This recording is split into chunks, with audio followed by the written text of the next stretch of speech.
छत्तीसगढ़ कांग्रेस के प्रदेश प्रभारी सचिन पायलट के नेतृत्व में सोमवार को रायपुर दक्षिण उपचुनाव की रणनीति पर मंथन हुआ। कांग्रेस प्रत्याशी के नामों पर चर्चा भी की गई।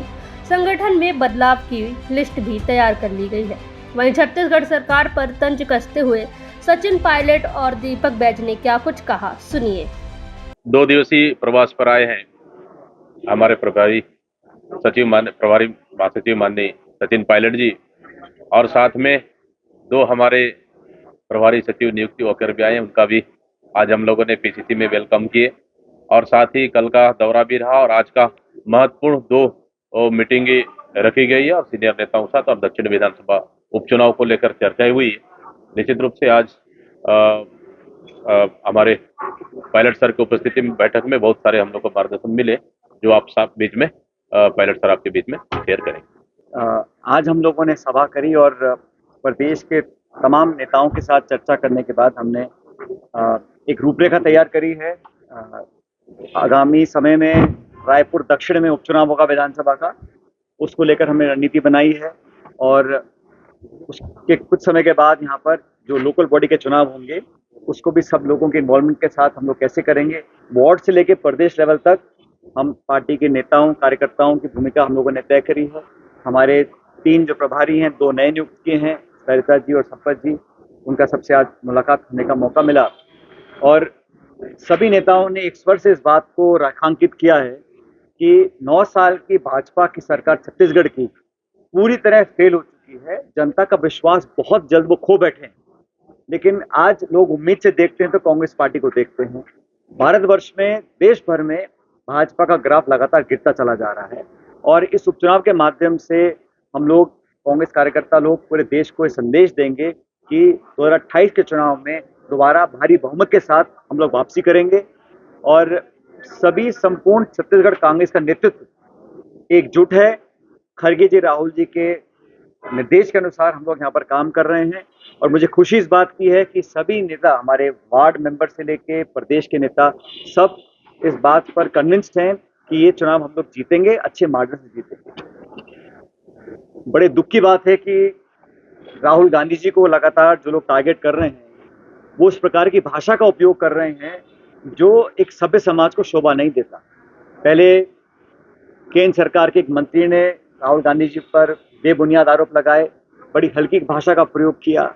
आज एक शिवसेना के विधायक हैं महाराष्ट्र में, उन्होंने बहुत ज़्यादा निम्न स्तर की भाषा का प्रयोग किया, और मुझे लगता है कि न सिर्फ उनकी पार्टी को, लेकिन कानूनी कार्रवाई भी करनी चाहिए, और जो देश का नेतृत्व करते हैं उनको सफाई देनी चाहिए कि नेता प्रतिपक्ष के खिलाफ इस प्रकार की शब्द का प्रयोग करना, शब्दावली का प्रयोग करना, बयान देना, धमकी देना और हिंसक बातों को बोलकर देश की राजनीति का जो माहौल बिगाड़ने का काम सत्ता पक्ष कर रही है, चाहे महाराष्ट्र की हो चाहे भारत सरकार की बात करें, मैं उसकी निंदा करता हूं। और कांग्रेस पार्टी महात्मा गांधी जी की पार्टी है। हमने हमेशा शालीनता, प्रेम, सद्भावना और अहिंसा की बात की है, लेकिन अभी जो देश का माहौल है वो भाजपा के खिलाफ हो गया। इस बात को नेता लोग भाप गए हैं। जिन 2 राज्यों में चुनाव हो रहे हैं, हरियाणा और जम्मू कश्मीर, वहां पर भी कांग्रेस पार्टी जीत रही है, भाजपा पिछड़ रही है। उस हार के कारण जो बौखलाहट इन नेताओं के जहन में है वो एक अभद्र भाषा के रूप में सामने आ रही है, और वो राहुल गांधी जी को कितना टारगेट कर लें, लेकिन जवाब तो देना पड़ेगा। देश की संसद में जो लगातार विधेयकों को उनको वापस लेना पड़ रहा है, देश की राजनीति में जो एजेंडा सेट कांग्रेस पार्टी और राहुल गांधी जी इंडिया अलायंस कर रही है, उसका जवाब भाजपा के पास है नहीं। इसलिए मुझे बड़ा दुख है कि इस प्रकार की भाषा का उपयोग कर सस्ती लोकप्रियता हासिल करने की कोशिश हमारी सत्ताधारी नेता कर रहे हैं। मैं इसका खंडन करता हूं, और उम्मीद करता हूं कि जो इनका शीर्ष नेतृत्व है वो माफी मांगेगा और इन बयानों से अपने आप को दूर करेगा, ताकि गलत संदेश समाज में, देश में ना जाए। लेकिन हमने कहा कि ब्लॉक लेवल पर, जिला लेवल पर, संभाग लेवल, पूरे प्रदेश में जो कार्यकर्ताओं की इच्छा है उनके अनुरूप हम लोग काम करना चाहते हैं। तीनों प्रभारी और हम सब नेता लोग पूरे प्रदेश में दौरा करेंगे, और जो जो तब्दीलियां वो चाहते हैं, जो जो विस्तार वो चाहते हैं, जो जो नियुक्तियां वो चाहते हैं, उसके आधार पर हम लोग निर्णय लेंगे।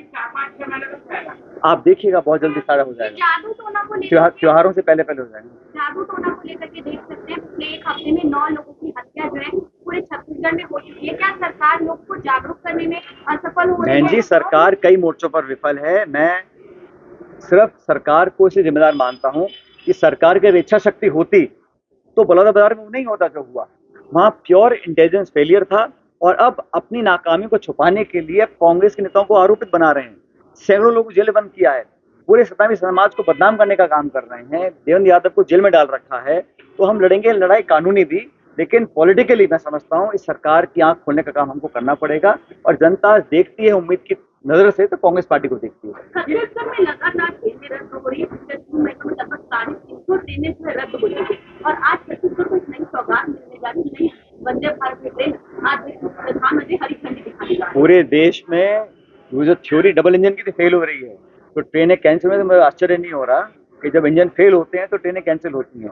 लेकिन आप पूरे देश में देखिएगा जो निर्माण हो रहे हैं, एयरपोर्ट्स टूट रहे हैं, अभी यहाँ शिवाजी की मूर्ति वहाँ महाराष्ट्र में वो गिर गई, तो जिनके फीते आप काट रहे हैं, जो इनॉग्रेशन आप कर रहे हैं, जो 10 साल का आपने एक निर्माण करने का इतिहास रचने की आपने संकल्प लिया था, वो सब धराशायी हो गया है। ये सब वादे खोखले थे, निर्माण खोखले थे और प्रचार करके लोगों को भ्रमित करने का काम किया गया। धरातल पर स्थिति बिल्कुल विपरीत है।